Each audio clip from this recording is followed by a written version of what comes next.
pendant des années, j'avais l'intention de garder cette histoire secrète, cachée au monde pendant 2 décennies. Cependant, une récente rencontre avec la mort a tout changé.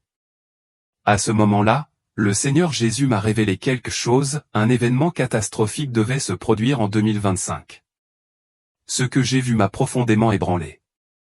C'était comme si les événements tragiques du 11 septembre commençaient à refaire surface, et je ne pouvais m'empêcher de me demander pourquoi cette révélation se déroulait sous mes yeux. Le poids de la situation était indéniable, et j'avais l'impression que le moment de la grande calamité approchait. Mais pourquoi maintenant?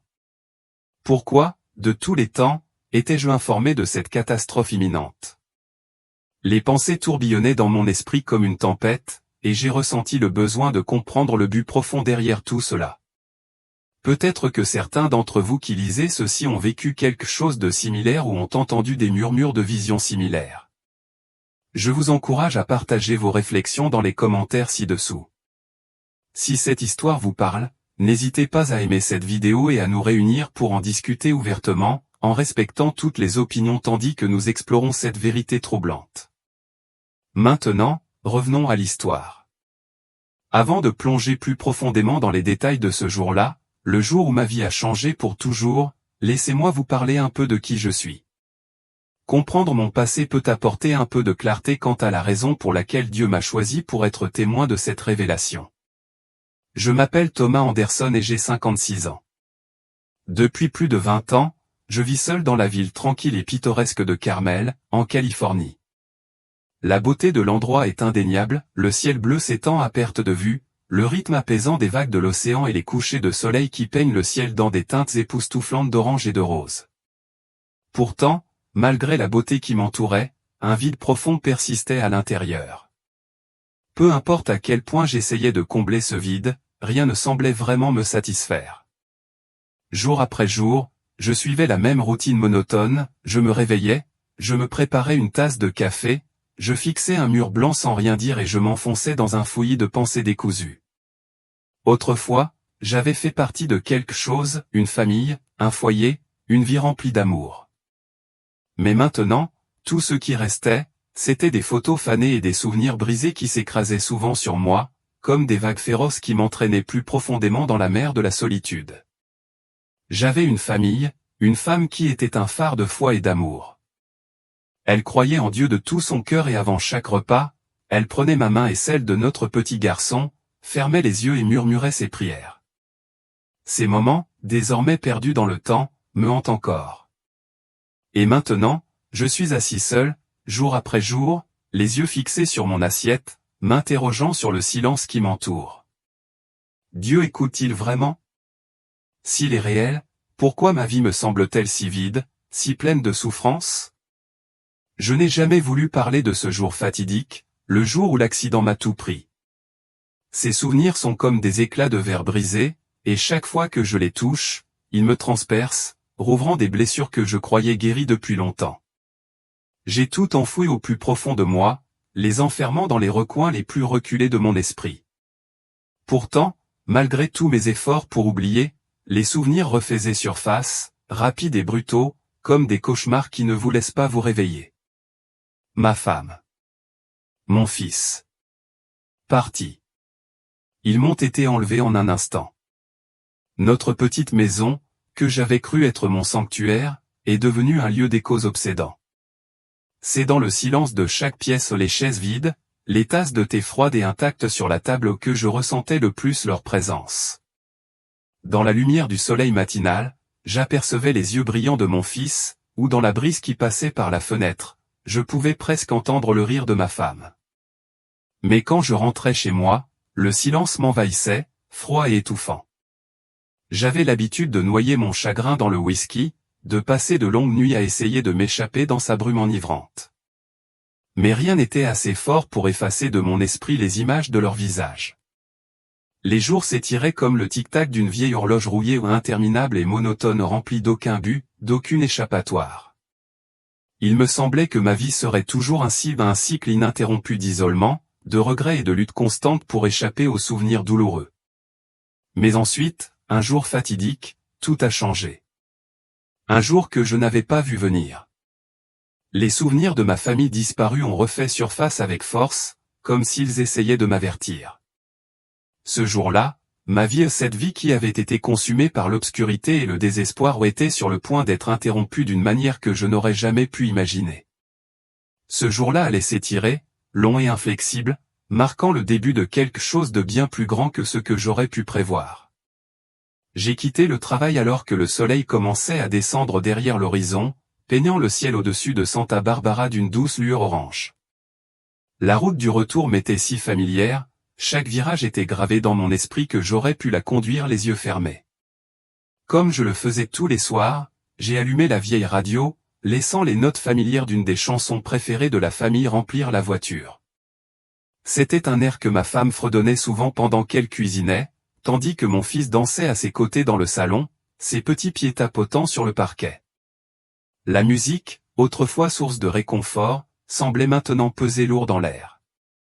Au lieu de réchauffer mon cœur, elle ne faisait qu'aggraver la douleur que j'avais appris à porter. J'ai desserré ma cravate, ouvert la fenêtre et essayé de laisser la brise fraîche de l'océan éclaircir mon esprit. Mais alors, sans prévenir, tout a basculé. Une vague de vertige vertigineuse m'a frappé comme un courant de fond soudain. Mes oreilles ont commencé à bourdonner, et la mélodie de la radio est devenue plus forte, plus discordante, jusqu'à devenir presque insupportable. Les phares brillants qui s'approchaient de l'autre voie s'étiraient en traînées de lumière scintillante, comme des étoiles filantes dans le crépuscule. Ma vision se brouillait et malgré tous mes efforts, mes mains tremblaient, incapables de garder une prise ferme sur le volant. Pas maintenant, murmurai-je, mais ma voix semblait insignifiante face au bruit accablant qui m'entourait. Puis, sans prévenir, bang. Un fracas assourdissant explosa dans les airs. La voiture fit une embardée violente, tout le véhicule tremblant lorsque je la sentis percuter un panneau routier. Tout autour de moi tournait sauvagement, les phares traversant les éclats de verre et le sang qui s'accumulait sur le siège. Un fort goût métallique inondait ma bouche, et je ne pouvais pas dire s'il s'agissait des restes de l'accident ou de quelque chose de plus sombre. Dans ce bref instant suspendu entre la réalité et l'inconnu, j'avais l'impression de flotter, de planer dans un espace où le temps lui-même n'avait aucune signification. Alors que ma conscience commençait à s'estomper, je me suis retrouvé à murmurer un murmure qui s'est échappé de mes lèvres avant que le monde ne devienne noir. Oh mon Dieu, si tu es vraiment là-bas, si tu peux encore m'entendre, s'il te plaît, ne me laisse pas mourir comme ça. S'il te plaît, ne me laisse pas partir sans personne à mes côtés. Cela faisait des années que je n'avais pas prié. Des années que je les avais perdus, ma femme et mon fils. Les mots étaient tremblants, fragmentés, mais c'était la prière la plus vraie que j'avais prononcée depuis si longtemps. Et puis le silence. Une obscurité épaisse et oppressante m'a englouti tout entier. Je ne pouvais plus entendre la musique, le vent, ni même l'écho de mes propres pensées. Le monde est tombé dans un vide total, et je me suis retrouvé à la dérive dans un silence sans fin. Combien de temps s'est écoulé, je ne saurais le dire. Mais quand j'ai finalement rouvert les yeux, je n'ai ressenti aucune douleur. Aucun rappel aigu et lancinant de mon corps brisé. Au lieu de cela, je me suis vu affalé sur le volant, mon sang suintant à travers ma chemise, des fragments de verre éparpillés sur le sol comme des éclats d'une vie brisée. Des inconnus s'étaient rassemblés autour, se précipitant vers les décombres. Quelqu'un a crié à l'aide, l'urgence dans sa voix perçant le silence. J'ai pu entendre des pas précipités et j'ai vu le flash d'une lampe de poche traverser la nuit, mais tout cela semblait lointain, comme si je n'en faisais plus partie. Je me tenais au-dessus de tout cela observant, détaché regardant la scène chaotique en contrebas. Alors, est-ce déjà l'heure, ai-je murmuré, ma voix s'élevant à peine au-dessus du silence. Pourtant, je n'avais aucune peur. Aucune terreur ni panique. Au contraire, une paix étrange et inexplicable m'envahit, une paix qui ressemblait à une délivrance. Comme si, à cet instant, j'avais tout laissé tomber. Une partie de moi ressentait du soulagement. Plus de douleur. Plus de souffrance. Plus de désir. Plus de fardeau lourd de mon passé. Plus de souvenirs qui pesaient sur mon cœur et obscurcissaient mes pensées. Je fermais les yeux, prit une profonde inspiration et détendit mes épaules, prête à accueillir ce qui m'attendait. Après tout, qu'avais-je encore à perdre? Et puis, sans prévenir, une lumière éclatante apparut. Ce n'était pas le faisceau vif des phares ou la douce lueur d'un lampadaire. Cette lumière était quelque chose de complètement différent, pure et apaisante, comme si chaque ombre en moi s'effaçait instantanément, disparaissant dans le néant. Elle m'attira doucement, sans pression, comme une force magnétique à laquelle je ne pouvais résister. Les mots peuvent difficilement décrire la sensation. C'était comme si j'étais enlacé dans les bras de quelqu'un que j'avais cherché toute ma vie, quelqu'un dont l'amour m'avait toujours échappé mais qui était enfin là pour me serrer fort. Dans la douce lumière tamisée, une silhouette se dessina peu à peu. Je reconnus les cheveux longs et flottants, le visage serein et gentil, et les yeux qui semblaient contenir l'immensité de l'océan lui-même, des yeux qui brillaient d'une profondeur d'amour au-delà de la compréhension. Sans un seul mot prononcé, j'ai immédiatement su de qui il s'agissait. C'était lui ou Elias Christophani. Ma femme avait parlé de toi, mais ces mots n'ont jamais pu saisir l'immense réalité de ce moment. Tu n'es pas seulement une figure dans un tableau ou une légende lointaine. Tu es l'amour pur. Tu es la chaleur qui m'entoure, l'étreinte du cœur d'un père, tendre et inébranlable. Le regard de Dieu croise le mien, transperçant les couches de mon âme, comme s'il voyait chaque partie cachée de moi ou chaque cicatrice, chaque regret, chaque erreur que j'ai tant essayé d'enfouir tout au long de ma vie. Il se rapproche et, à ce moment-là, je me sens plus petite que jamais, non pas par peur, mais parce que je suis nue devant un amour si profond. Il pose doucement sa main sur mon épaule et sa voix, calme mais pleine d'autorité, remplit l'air. Le temps n'est pas encore venu. Tu dois témoigner et revenir avertir les gens. Je ne comprends pas entièrement ce qu'il veut dire, mais dans mon cœur, je ressens une envie irrésistible de rester, de me perdre à jamais dans la sécurité de cette étreinte. Mais son regard fort, conscient et plein de détermination me rappelle que j'ai encore une mission à accomplir. À ce moment-là, je réalise que ma vie, bien que brisée et perdue, a toujours une signification que je n'avais jamais reconnue auparavant. La lumière autour de nous commence à faiblir, la lueur chaleureuse s'estompe lentement tandis qu'une atmosphère plus lourde s'installe. Elias reste à mes côtés, sa présence inchangée, mais son regard est devenu plus sérieux, comme s'il me préparait à quelque chose dont je dois être témoin, quelle que soit la douleur que cela puisse entraîner. Sans prévenir, la scène change devant moi. Je vois San Francisco, l'endroit que ma famille et moi appelions autrefois notre maison. Les immeubles de bureaux imposants projettent leurs ombres sur les rues animées en contrebas, le bourdonnement de la vie urbaine bourdonne en arrière-plan, et les lumières de la baie de San Francisco se reflètent à la surface de l'eau. Mais quelque chose ne va vraiment pas. Au milieu du ciel gris et menaçant, une horloge massive apparaît, suspendue dans les airs. Le compte à rebours commence, 5, 4, 3. Chaque seconde s'écoule, un rappel fort et dur du temps qui s'écoule. J'essaie de crier, d'avertir les gens autour de moi, mais personne n'entend. Ils sont perdus dans leur propre monde, se déplaçant rapidement au rythme de la vie, trop occupés pour remarquer, trop distraits pour s'en soucier.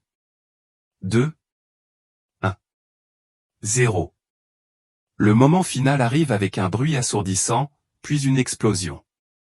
Le ciel se brise sous la force de l'explosion. Au loin, j'aperçois un oiseau de fer colossal, un avion plongé vers le plus haut bâtiment de la ville. Cette vision est digne d'un cauchemar. Les flammes et la fumée s'élèvent dans les airs avec une fureur violente. Le verre et les débris tombent comme de la pluie, se dispersant dans toutes les directions. Les échos des cris et des alarmes remplissent l'air, une cacophonie de peur et de confusion. Je regarde les gens se disperser en panique, leurs visages striés de larmes, leurs mains agrippées à tout ce qui se trouve à leur portée, cherchant désespérément une issue. Je veux détourner le regard. Je veux fermer les yeux et faire comme si rien de tout cela ne se passait. Mais une force invisible me retient attaché à cette vision effroyable, me poussant à regarder, à témoigner de la dévastation qui se déroule sous mes yeux. J'ai ressenti une peur écrasante, comme si la souffrance d'innombrables âmes s'écrasait soudainement sur mes épaules. Pourquoi ? Pourquoi m'as-tu montré ça ? Les larmes me montèrent aux yeux lorsque je me tournai vers Elias. Il se tenait toujours là, ses yeux pleins de compassion mais teintés de sérieux et de détermination inébranlable. Je comprends maintenant. Ce n'est pas un accident. C'est un avertissement. Il me montre quelque chose ou une vision à laquelle l'humanité doit se préparer, un phénomène qui arrive et qui changera le monde à jamais. Je me tiens au milieu de ce paysage brisé, mon cœur bat à tout rompre, mes mains tremblent. Que ce soit dans mon corps ou dans mon âme, cette peur est bien réelle. Mais au fond de moi, je ressens aussi quelque chose d'autre, un sentiment de but. Ma mission n'est pas encore accomplie. Dieu m'a choisi et je sais que je ne peux pas m'en détourner. En ce moment, je dois partager mon histoire le jour où mon monde s'est effondré en un clin d'œil. Je n'ai jamais voulu parler de ce jour-là, mais maintenant je ressens une pulsion inébranlable pour y faire face une fois de plus. Ce jour-là où le 11 septembre 2001 était un jour dont j'espérais qu'il resterait un beau souvenir. Je suis désolé, mais je ne peux pas prononcer le nom du garçon au pas maintenant. C'est la seule façon pour moi de le protéger, de le mettre à l'abri du bruit du monde pour qu'il puisse reposer en paix dans mes souvenirs.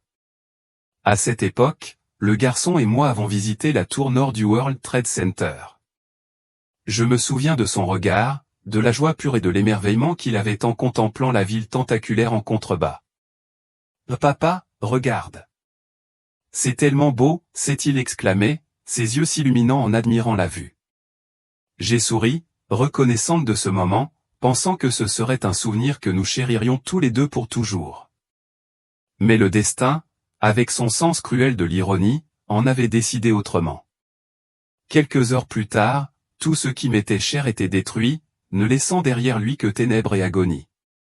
Je me souviens encore très bien de ce moment, celui où j'ai jeté un dernier coup d'œil à l'horloge. Il était un peu plus de 8h30. Puis, sans prévenir, une explosion assourdissante a secoué toute la tour. Le sol sous mes pieds a tremblé violemment et le chaos a éclaté autour de nous.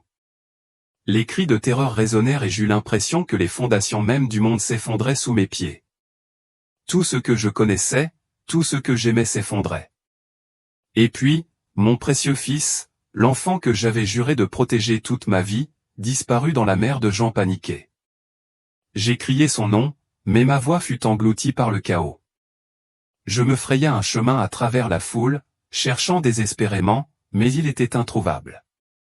Le seul son que je pouvais entendre était l'appel obsédant de la voix de mon fils, « Papa.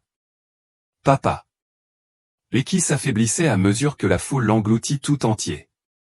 À ce moment-là, je ne pouvais pas imaginer la terreur qu'il devait ressentir, seul et perdu dans la tempête de panique. J'ai été poussé vers la sortie de secours par la foule frénétique. Tout ce que je pouvais faire, c'était rester là, impuissante et figée de désespoir, tandis que le monde continuait à s'effondrer autour de moi. Je me sentais comme un fou, prêt à me précipiter dans le chaos pour retrouver mon fils, mais j'ai été arrêté par les sauveteurs. « N'entre pas. C'est trop dangereux » criait-il, mais je les entendais à peine. Je ne pensais qu'à retrouver mon fils. Je ne pouvais pas vivre sans lui. Et puis, lorsque la tour s'est effondrée ou lorsque le monde tel que je le connaissais a été réduit en poussière, je suis resté là, engourdi, les mains pendantes le long du corps, les larmes coulant sur mon visage. Le monde entier semblait se dissoudre dans l'épaisse poussière étouffante. « Où es-tu » criai-je, ma voix perdue dans le silence. Mais personne ne répondit. Je ne pouvais pas croire ce que je voyais. Lorsque la tour est tombée, une vague de douleur indescriptible m'a traversé. Mon cœur était creux, vide. Je n'avais plus rien. J'avais perdu mon enfant. J'avais tout perdu. La douleur de ce moment ne peut être exprimée par des mots. Tout ce que je pouvais faire, c'était rester là, immobile, hurlant de désespoir. À chaque seconde qui passait, j'avais l'impression que mon âme était déchirée. Et pourtant, je ne pouvais pas mourir. Le monde autour de moi s'est estompé, ne laissant derrière lui que les cris et les hurlements obsédants d'un père qui avait perdu son fils. Je me suis souvent demandé, pourquoi moi? Pourquoi mon fils? Pourquoi n'ai-je pas pu le protéger? Cette question me tourmente encore, chaque nuit, lorsque je ferme les yeux. La douleur m'envahit, telle une ombre qui ne me quitte jamais. Chaque jour, je me demande, pourquoi pas moi à la place? J'aurais aimé pouvoir prendre sa place. Il n'était qu'un petit garçon, trop jeune pour subir un tel sort. La culpabilité est une compagne constante, qui persiste dans les recoins de mon cœur. Et puis il y avait Megan, ma femme bien-aimée, la femme qui m'a soutenu dans d'innombrables épreuves. Elle n'a pas pu surmonter la douleur écrasante de la perte de notre enfant. Je l'observais tous les jours, voyant le vide dans ses yeux, la douleur qui ne semblait jamais s'estomper. Elle ne souriait plus, et la lumière dans ses yeux s'était atténuée, ne laissant qu'un reflet creux de la femme que j'avais connue autrefois. Elle s'est fanée sous mes yeux, comme une fleur qui a perdu sa lumière, s'éclaircissant, se fanant lentement. Chaque fois qu'elle prononçait le nom de notre fils dans son sommeil, mon cœur se brisait un peu plus. Au bout de 6 mois, l'inévitable est arrivé, Megan est décédée. Ce n'est pas une maladie qui lui a coûté la vie, mais le poids insupportable de la perte. Je me souviens encore clairement de la dernière fois que je l'ai vue aux ses yeux, autrefois si plein de vie, désormais vide d'espoir ou de foi. Megan, elle était partie. Et avec elle, j'ai perdu non seulement mon fils, mais mon monde tout entier. Le monde que je connaissais autrefois s'est effondré en un instant, et à ce moment-là, j'ai eu l'impression de n'avoir plus aucune raison de continuer. La douleur était écrasante. Le désespoir m'a consumé et je me suis noyé dans le vide. Après avoir perdu Megan, j'ai déménagé à Santa Barbara, espérant que les rivages paisibles et la mer tranquille me guériraient d'une manière ou d'une autre. J'ai cherché du réconfort dans la beauté de l'océan, les douces vagues embrassant le rivage, le vaste ciel au-dessus, mais quelle que soit sa beauté, je ne pouvais pas trouver la paix. 20 ans se sont écoulés depuis ce jour fatidique, mais la douleur et le poids de la culpabilité ne m'ont jamais quitté. Et puis, juste au moment où je pensais ne plus pouvoir le supporter, j'ai senti une main chaude se poser doucement sur mon épaule. C'était Jésus. Il ne parla pas au début, mais en sa présence, je ressentis un réconfort au-delà des mots, un amour que je n'avais jamais connu. Ses yeux rencontrèrent les miens, et je vis l'amour, un amour profond et inébranlable là, dans les profondeurs de son regard. Il n'y avait aucun jugement dans ses yeux, seulement une compréhension qui transcendait tout ce que j'avais ressenti. Elliot, dit-il doucement, sa voix chaleureuse et douce. Tu as beaucoup enduré, mais tu dois être fort maintenant. Tu dois aller de l'avant. J'avais traversé l'obscurité, mais je comprenais maintenant que ma mission était bien plus grande que ce que j'avais jamais imaginé. Je devais partager mon histoire, pour atteindre ceux qui se noyaient dans leur propre douleur, tout comme moi autrefois. Au début, je ne pouvais pas croire ce que j'entendais. Pourquoi moi? J'étais un homme pécheur, indigne d'une telle mission. Mais Jésus sourit simplement, posant sa main sur mon cœur, me remplissant d'un amour inconditionnel et pur. « Tu ne seras pas seul, dit-il. Je serai toujours avec toi. Tu peux transmettre mon message à ceux qui souffrent. Que l'amour que tu as ressenti les atteigne. Tu peux les aider à trouver la paix, tout comme tu l'as trouvée, dit doucement le Seigneur. » À ce moment-là, j'ai eu l'impression qu'une lourde pierre avait été soulevée de mon cœur. Ces paroles, puissantes et pleines de grâce, m'ont fait comprendre que ma souffrance n'était pas une punition, mais une partie cruciale du chemin qu'il avait tracé devant moi. Alors que je me tenais debout, plus forte qu'avant, je me suis senti renouvelé, renforcé par la présence de Dieu. Son réconfort m'a rempli d'espoir et, pour la première fois depuis longtemps, j'ai su que je n'étais pas seul. Mais même si cette nouvelle force m'envahissait, je continuais à être témoin de la vision terrible d'un monde en ruine. La scène était horrible, impitoyable et je ne l'oublierai jamais. Les peuples du monde vivaient dans une peur étouffante. J'ai vu des guerres menées pour le pouvoir, des tempêtes de destruction et des catastrophes naturelles ravager la Terre. La Terre elle-même s'est fissurée, comme si la planète elle-même pleurait l'humanité. L'obscurité a englouti le monde entier, non seulement au sens physique mais aussi spirituel. La faim, la maladie et le chaos ont consumé les villes autrefois prospères, ne laissant derrière elles qu'une coquille de ce qui avait été autrefois. L'image de gens terrifiés, se précipitant et se heurtant les uns aux autres, pillant et semant le chaos, est restée gravée dans ma mémoire. C'était l'un des spectacles les plus obsédants que j'ai jamais vus. L'humanité qui les avait autrefois unis avait disparu. Les gens ne se souciaient plus les uns des autres, ils étaient devenus comme des machines sans âme, concentrés uniquement sur leur propre survie. Ils ne se voyaient plus comme des êtres humains. Et ceux qui restaient fidèles, ceux qui tenaient fermement à leur croyance en Dieu, étaient traqués sans pitié. Leurs prières, leur dévotion, n'avaient aucune valeur aux yeux de ceux qui détenaient le pouvoir.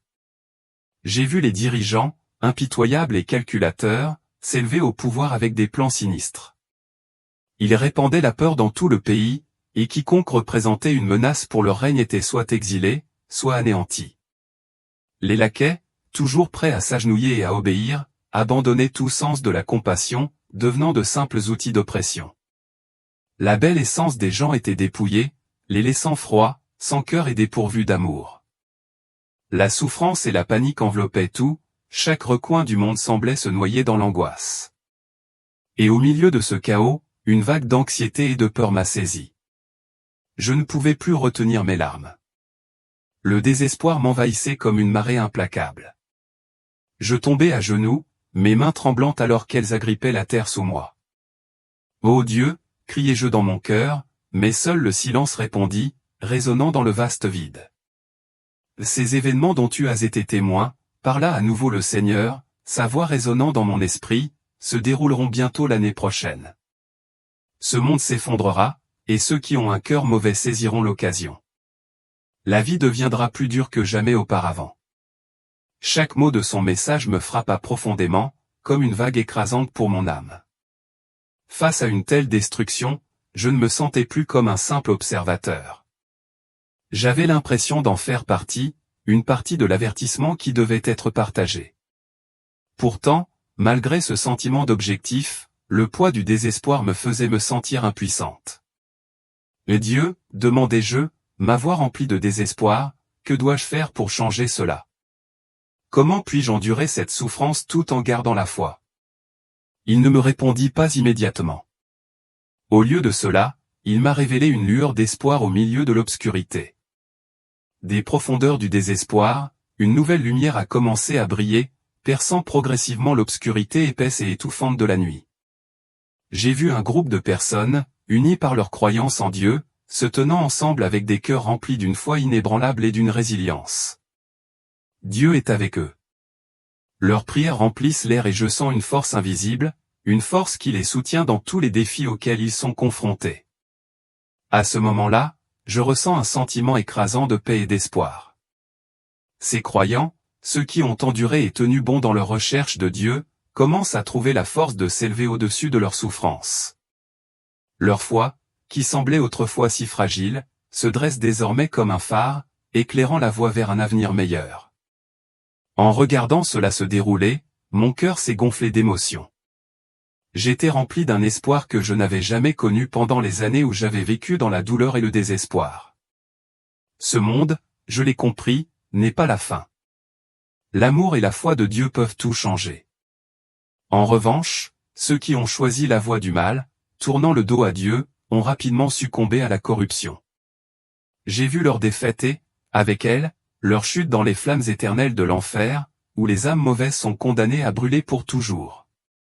Mais le groupe de croyants, dont la foi se renforçait à chaque instant, est devenu une force avec laquelle il fallait compter. Leurs prières ont agi comme un bouclier, un système énergétique grand et puissant qui a anéanti tout le mal sur son passage. Des cendres d'un monde au bord de l'effondrement total, j'ai été témoin d'une transformation miraculeuse. L'économie a commencé à se rétablir. Des bâtiments qui étaient autrefois en ruine ont surgi du sol, leurs fondations solides et inflexibles. Les rues, autrefois désolées, ont recommencé à grouiller de vie. Les quartiers, les maisons et les gens autour revenaient à la vie et à la prospérité. Et puis, une lumière brillante est apparue, traversant la nuit froide et sombre. Je savais, sans l'ombre d'un doute, que cette lumière signifiait la restauration du monde, un signe que la guérison et le renouveau étaient sur nous. Cette lumière n'était pas seulement physique. C'était la lumière de l'amour et de la foi, guidant chacun de nous vers Dieu. En fin de compte, ceux qui tournaient leur cœur vers le Seigneur seraient accueillis dans son royaume, où la paix éternelle les attendait. J'ai ressenti un lien profond et sacré avec tous ceux qui avaient retrouvé le chemin de Dieu. Les âmes qui avaient été sauvées étaient désormais sous sa protection, et je croyais vraiment que même si le monde devait plonger une fois de plus dans les ténèbres, sa lumière ne s'éteindrait jamais. Elle continuerait à nous guider, à nous faire avancer toujours. Puis, aussi soudainement que la vision était venue, elle a changé. Une image est apparue devant moi, une image que je n'aurais jamais pensé revoir. Mon fils, l'enfant que j'avais perdu, se tenait là, souriant. Ses yeux, clairs et pleins de lumière, brillaient comme un phare dans l'obscurité. À cet instant, j'ai été submergé par un flot d'émotions. Toute la douleur, la perte, le chagrin, tout cela a refait surface dans mon cœur. Je me suis approché de lui, les jambes tremblantes sous moi et le cœur lourd d'un poids que je pouvais à peine supporter. Le vide, auquel j'avais tant essayé d'échapper, m'a de nouveau consumé. J'avais l'impression que chaque vague de chagrin s'écrasait dans mon âme, me noyant dans son intensité. Des larmes, tellement de larmes ont commencé à couler, comme si elles attendaient d'être libérées. Le bébé, je suis désolé, ai-je étouffé, la voix brisée par le chagrin. Je ne t'ai pas protégé. Je n'ai pas pu te sauver. Mais mon fils, bien qu'il ait quitté ce monde, se tenait toujours devant moi, ses yeux remplis de chaleur et d'amour. Il n'était pas en colère. Il ne me reprochait rien. Il m'a souri, ses yeux remplis de chaleur et de compréhension, et a dit, « Papa, ne sois plus triste. Je ne suis pas en colère contre toi. Papa, tu as fait de ton mieux. Tu dois juste accomplir ta mission. Les otages peuvent le faire. » Ces mots étaient comme une lumière rayonnante, dissipant l'obscurité qui s'était installée au plus profond de mon cœur. Pourtant, en même temps, il me transperçait comme une lame tranchante, coupant profondément les parties les plus sensibles de mon âme. Cette douleur ou ce profond regret persiste encore. Mais à ce moment-là, j'ai compris que mon petit garçon ne voulait pas que je porte ce fardeau pour toujours. Papa, s'il te plaît, continue de vivre. Tu ne peux pas continuer à endurer. Papa peut sauver beaucoup d'autres personnes, a-t-il dit, sa voix douce mais pleine de conviction. Son message était un cadeau final, un témoignage d'amour qui résonnait dans mon cœur, comme un appel à l'action. Je me suis agenouillé, tendant les mains tremblantes comme si je pouvais toucher l'image de mon enfant. Mais je ne pouvais pas. Les larmes coulaient, incontrôlables. Cette fois, cependant, ce n'était pas un flot interminable de chagrin. C'était une délivrance ou une libération. Mon cœur s'est senti plus léger, comme si un poids avait été enlevé de ma poitrine. J'avais été pardonné, pas seulement par mon fils, mais par moi-même. Bien que mon fils ne soit plus physiquement avec moi, à ce moment-là, j'ai compris que son départ n'était pas la fin. Cela faisait partie d'un plus grand voyage, d'une mission qui s'étend au-delà de ce que je pouvais voir. Et malgré la douleur, je savais que je devais continuer sur ce chemin. Je ne serai jamais seul parce que l'amour de mon fils est toujours là, me guidant, m'incitant à continuer à vivre, pas seulement pour moi-même, mais pour les âmes que je peux encore atteindre et sauver. Jésus est apparu à nouveau devant moi, aussi doux et rayonnant que la lumière du matin. J'ai senti sa présence m'entourer, et j'ai réalisé qu'il me regardait avec un amour profond, un amour qui transcendait toute compréhension. Elliot, a dit la voix de Dieu, chaleureuse mais pleine de détermination, tu dois revenir. Fais ce que nous te confions. Ta mission n'est pas encore terminée. Dieu m'avait confié une mission, non pas de rechercher le salut personnel, mais de répandre son amour et sa rédemption dans le monde. J'ai immédiatement pensé à mon fils, à ma famille et aux âmes qui avaient besoin de salut. Tout ce que j'avais traversé, la douleur, la souffrance, la perte avait un but dans le plan plus vaste de Dieu. Continue d'avancer, Elliot. Ne regarde pas en arrière. Tu dois vivre pour être un modèle pour les autres afin qu'ils sachent que nous sommes toujours là pour eux, résonna la voix du Seigneur dans mon âme. Et j'ai su alors que je ne pourrais jamais retourner à mon ancienne vie. Je reviendrai non seulement pour exister, mais pour accomplir la mission que Dieu m'avait confiée. Dieu m'avait donné une seconde chance, et je ne la laisserai pas passer en vain. Petit à petit, j'ai repris conscience. Une étrange sensation m'envahit, comme si je venais de me réveiller d'un rêve profond. J'ouvris les yeux et me retrouvai dans une chambre d'hôpital. Les voix du médecin et de l'infirmière résonnaient autour de moi, lointaines mais claires. Je n'arrivais pas à y croire, j'étais encore en vie après tout ce qui s'était passé. 14 minutes. Le temps que j'ai été déclarée cliniquement morte. Mais maintenant, j'étais réveillé, comme si on m'avait accordé une seconde chance de vivre. Les médecins étaient stupéfaits lorsqu'ils m'ont vu ouvrir les yeux. Ils se sont précipités pour tout vérifier, mais tout ce que je ressentais était un calme profond et paisible dans mon cœur. C'est alors que j'ai compris, tout faisait partie du plan de Dieu. En me rétablissant, j'ai ressenti un sentiment d'urgence. Le temps pressait. Chaque instant qui passait était rempli de sens, et je ne pouvais pas me permettre d'en perdre un seul. L'appel de Dieu résonnait encore profondément dans mon âme, un appel urgent à agir. Je connaissais désormais ma mission. Il ne s'agissait pas seulement de vivre, mais de partager, d'avertir et de guider ceux qui m'entouraient vers la vérité. J'ai commencé à m'immerger dans la Bible, à étudier les enseignements de Dieu et à réfléchir aux révélations sacrées que j'avais vécues lors de mes visions.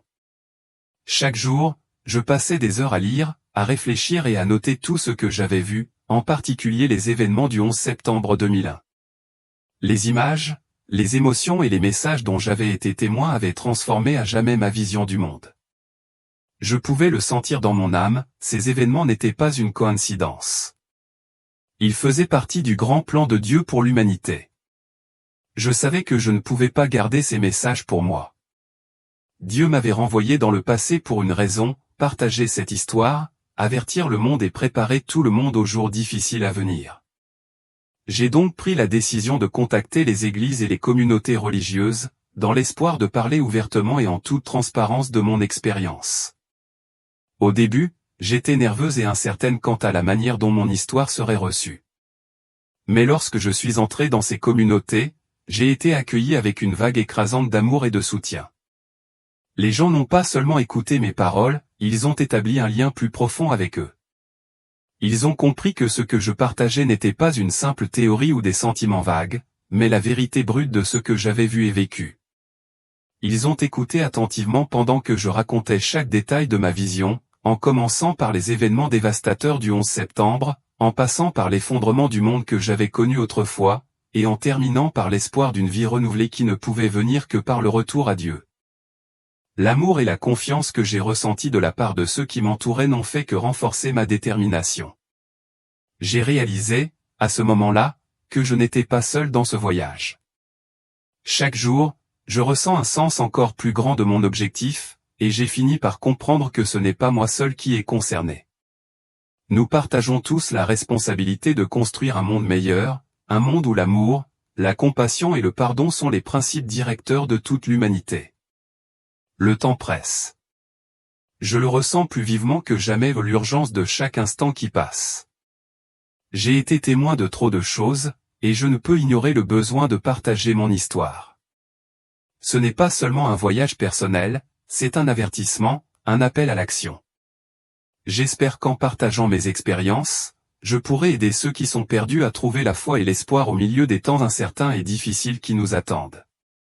Je veux non seulement que mon histoire soit entendue par le plus grand nombre possible, mais j'espère aussi qu'elle servira de signal d'alarme à tous ceux qui se sentent confus, effrayés ou à la dérive dans ce monde. La vérité de mon voyage ou de ce que j'ai vécu servira de lumière directrice. Je veux que chaque personne comprenne que même si le monde tombe dans les ténèbres, Dieu est toujours là, attendant que nous retournions à lui. De tout mon cœur, j'espère que mon histoire aidera les autres à préparer leur esprit, à ouvrir leur cœur pour recevoir le salut et l'amour que Dieu nous offre.